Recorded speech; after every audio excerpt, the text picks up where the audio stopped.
నమస్తే అండి, నేను వసంత. మనం ఈరోజు కొబ్బరి మిరపకాయలు ఎలా చేయాలో నేర్చుకుందాము. దీనికోసం మనం రెగ్యులర్గా తీసుకునే వాటిలో కొంచెం లావుగా ఉన్న మిరపకాయలైనా ఎంచుకోవచ్చు, లేదా వీటి కోసం ప్రత్యేకించి కొన్ని ప్రాంతాల్లో లావు మిరపకాయలని దొరుకుతాయి. వీటిని బుంగమిర్చి అంటారు, లావు మిరపకాయలని అంటారు. అలాంటివి తీసుకొని మనం తయారు చేయటం ఎలాగో నేర్చుకుందాం. మనం ఈరోజు లావు పచ్చిమిరపకాయలతోటి ఒక వంటకం నేర్చుకుందాము. దీనికోసం లావుగా ఉన్నటువంటి పచ్చిమిర్చి ఇలాంటివి తీసుకోవాలి. ఇవి అన్ని ప్రాంతాల్లో దొరకవు, కొన్ని ప్రాంతాల్లో మాత్రమే దొరుకుతాయి. దొరికిన వాళ్ళు చేసుకోవచ్చు. దీనికోసం కావాల్సిన వస్తువులు: పచ్చిమిర్చి ఒక 4 తీసుకున్నాను, 1 స్పూన్ జీలకర్ర, కొద్దిగా పసుపు, 1/2 స్పూన్ ఉప్పు, 3/4 స్పూన్ కారము, 1/2 కప్పు శనగపిండి, ఒక చిప్ప కొబ్బరి తీసుకున్నాను. దీనికోసం ఒక్కొక్క మిరపకాయను తీసుకొని ఈ విధంగా నిలువుగా ఘాటు పెట్టుకోవాలి. ఇలా చూసినట్టయితే వీటిలో గింజలు చాలా తక్కువగా ఉంటాయండి. కారం కూడా ఈ మిరపకాయలు తక్కువగానే ఉంటాయి. ఇలా ఉంటుంది. ఈ గింజలు కూడా మనం స్పూన్ తోటి తీసేసి నీట్గా చేసుకొని పెట్టుకోవాలి. ఒక మిక్సింగ్ బౌల్ తీసుకోవాలి. మనం తీసుకున్న శనగపిండి ఇందులో వేసేసేయాలి. నేను తీసుకున్న కొబ్బరి, ఉప్పు, కారం, జీలకర్ర మెత్తగా గ్రైండ్ చేశాను, అది కూడా ఇందులో వేసుకోవాలి.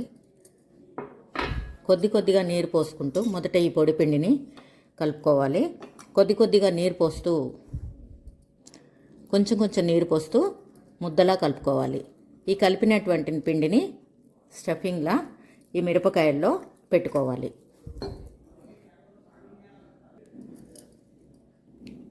ఇలా ఒక్కో మిరపకాయని తీసుకొని సుమారుగా మనకి మిరపకాయలో ఎంత పడుతుందో ఈ విధంగా ముద్దలా చేసుకొని దీంట్లో కూర్చుకోవాలి. ఇలా కూర్చిపెట్టుకోవాలి. ఇలా చేసిన తర్వాత వీటికి డీప్ ఫ్రై అవసరం లేదండి.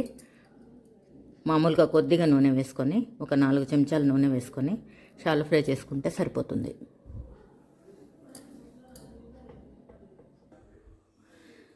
స్టవ్ వెలిగించి కడాయి పెట్టుకోవాలి.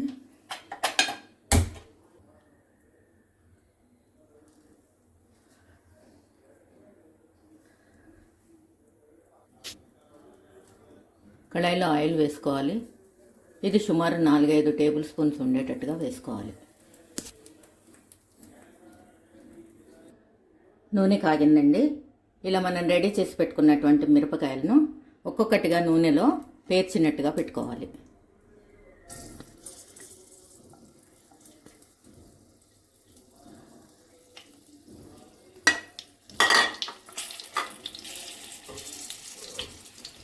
ఇలా పెట్టుకున్న తర్వాత 1 నిమిషం దీనిపైన మూత కొద్దిగా వంకరగా ఒక 2 నిమిషాలు పెట్టాలి. మంటను సిమ్లో ఉంచుకోవాలి. ఇలా మిరపకాయ ఒక పక్కన వేగిందో లేదో చూసుకొని వాటిని రెండవ వైపుకి తిప్పుకోవాలి. ఈ విధంగా రెండవ వైపుకి తిప్పుకోవాలి.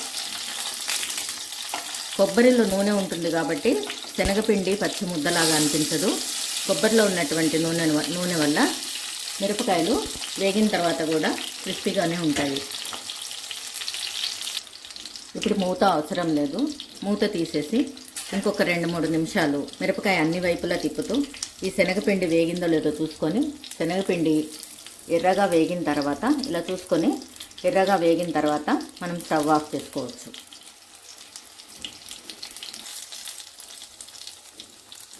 ఇలా అన్నీ ఎరుపు రంగులోకి వచ్చిన తర్వాత, శనగపిండి వేగిన కలర్లు కనిపించిన తర్వాత మనం బంద్ చేసుకోవచ్చు.